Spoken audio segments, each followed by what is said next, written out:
What's good, sports family? We have a breaking news. Yes, breaking news is pretty much yesterday, but it's still talked about today.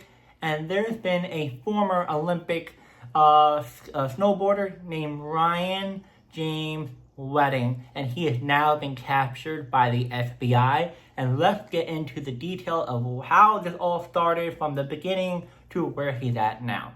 The first one, early life and Olympic career. Ryan James Wedding was born in 1981 in Thunder Bay, Ontario, Canada.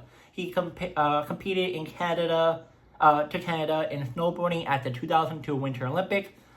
His Olympic performance was modest. He finished 24th, and he did not parlay his athletic career into sustained fame or financial success at the elite level. Now know this. This is important because unlike many successful Olympians who find sponsorship or career in coaching and influence, Wedding ended up without any of it. So how is he gonna make money? You would think he'd be working on a job or whatever. But second one, first known entanglement with drugs in 2008 to 2011. Around 2008, Wedding and two other men traveled to San Diego to buy a certain drug, but the person they planned to meet was an undercover FBI agent. He was arrested and later convicted of conspiracy to distribute the drug. I'm not going to say it. At sentencing in 2010, Wedding admitted he had been lured by the idea of easy money. Despite knowing it was wrong, he received a federal prison sentence and was released in December of 2011. The key takeaway of this is that Wedding's first brush with the federal drug charge appears to be a turning point, going from a one-off attempt at drug dealing to a criminal justice involvement. Now the third one, short-lived remorse and return to crime. After prison, Wedding expressed remorse, saying he regretted his choices and understood the harm that the drug caused. But that remorse didn't last in the long term. After returning to Canada, he lived in places like Montreal without any clear, work.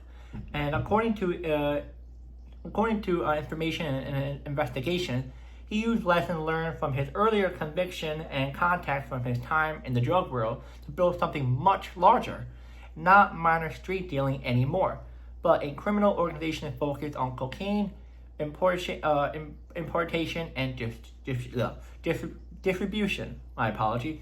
So investigations say he leveraged knowledge of, criminal contacts, all that stuff, and possibly including figures in organized drug rings to expand into transactional trafficking. My apology. I'm stuttering. Now, fourth one, building a drug empire. So federal authorities and investigation reports describe several aspects of his alleged rise. So first one, leadership and organization. Wedding started organizing larger smuggling operations using both trucking network and an international contact to move hundreds of kilograms and even tons of drugs from the Caribbean and Colombia into Canada and United States. After his release from prison, he didn't just participate in drug distribution. He allegedly became the central figure, the man in charge, to complex trafficking logistics. Now, criminal partnership that he had was at least one known associate, which name is Philippos Kalaros. Oh, that's horrible. I didn't say it right, but you can look it up. Connected Wedding with major smuggling contacts.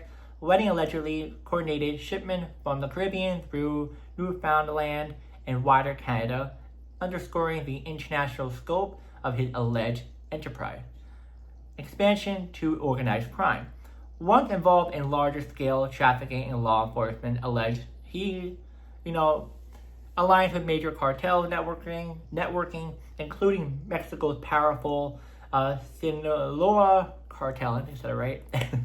Which helped shield and facilitate the movement of drugs across the border. So his connection with the cartel helped his operation go smoothly because they had a lot more power.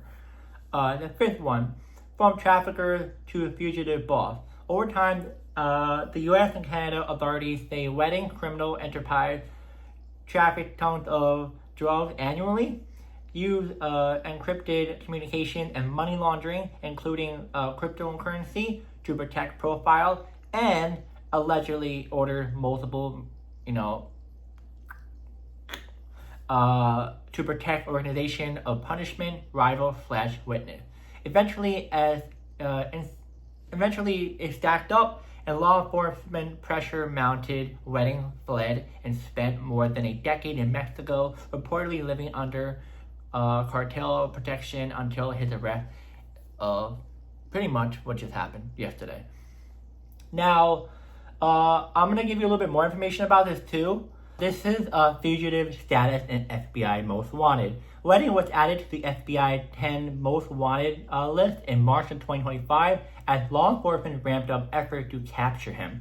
At one point, rewarded for information leading to his capture was raised to $15 million, one of the largest bounties tied to a Canadian fugitive. He managed to evade captures for years and was believed to be hiding in Mexico, possibly under protection, like I said, of the cartel.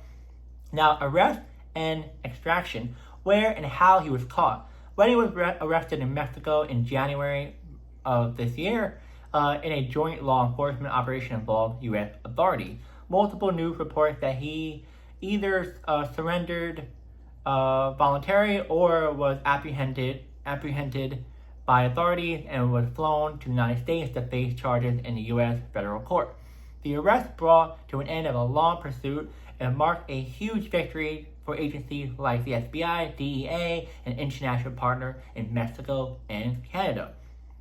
Now, the alleged scale of his operation, I'm going to go over this again. Smuggling tons of the drugs, being tied to at least 36 other arrests to alleged associate and people that were tied with him, about 36 of them.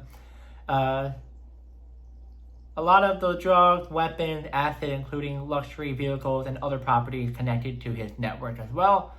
And what's next? Well, pretty much he appeared in federal court in the U.S., likely Los Angeles or another major jurisdiction handling the drug-related crime. Faced trials for multiple federal charges, including drug trafficking, conspiracy, money laundering, and related crime, and potentially face decades in prison if convicted on the most serious charges. So yeah, guys, usually I don't talk about this stuff on the sports channel, unless it's sports related, but since he used to be a, I guess you want to say professional snowboarder, the Olympics, I gotta talk about this. It's sports. We're not a crime channel, we're a sports channel, but it's something very interesting. I heard about him a while ago. I used to watch a YouTuber, I forgot his name, but he was talking about him, and I'm like, oh, okay.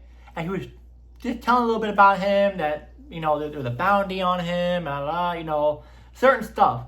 And I was like, oh, this is very interesting. Like, a guy who used to snowboard for the Olympics, and now he's like running the most, like, one of the most powerful person in the drug industry. Like, it's crazy.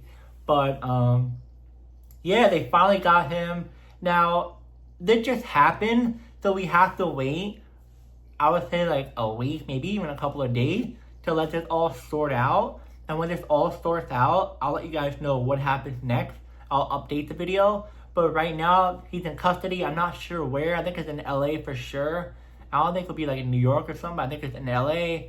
You've seen pictures of it already. I bet you that's him. You definitely see it on my YouTube shorts. And yeah, we just have to wait and see what's next. He's definitely going to be in prison for a really long time. I'm guessing his connect might be in prison for a long time. Just hasn't been any information about his connects. Maybe they got captured and we don't know. Who really know? But right now it looks like he is the main target right now, going to prison for the rest of his life. Wow. Yeah, man, I just don't know why he did it. I just don't really, I get it. Time's tough. Especially like, when he stopped back in like 2007 or 6, or it didn't really say when he officially stopped snowboarding, but he could have worked somewhere, or get a degree in something. I have no idea, but doing this, man, especially this day and age, you're not going to go far with this. You're not. It's not like the 50s or 40s or 60s. You can go far with it because it's less technology. It's easy to go around everything. You can pay everyone off. We're in 2026 now. You can't do none of that. We have so many cameras. We have so many, we have so many more advanced stuff now than before 50, 60, 70 years ago. Or 40, you want to say. But, yeah, guys, let me know in the comments what you think about all this. I think this is very fascinating. I really want to know what happens next. I'm kind of really getting into this. But let's see. Maybe one of his former snowboarder buddies or Olympic coaches will come forward and tell there's certain stuff that's going on or what when he was snowboarding or not. But, we just have to wait and see. Let me know in the comments what you think about this. And, yeah, I'll see you guys in the next video.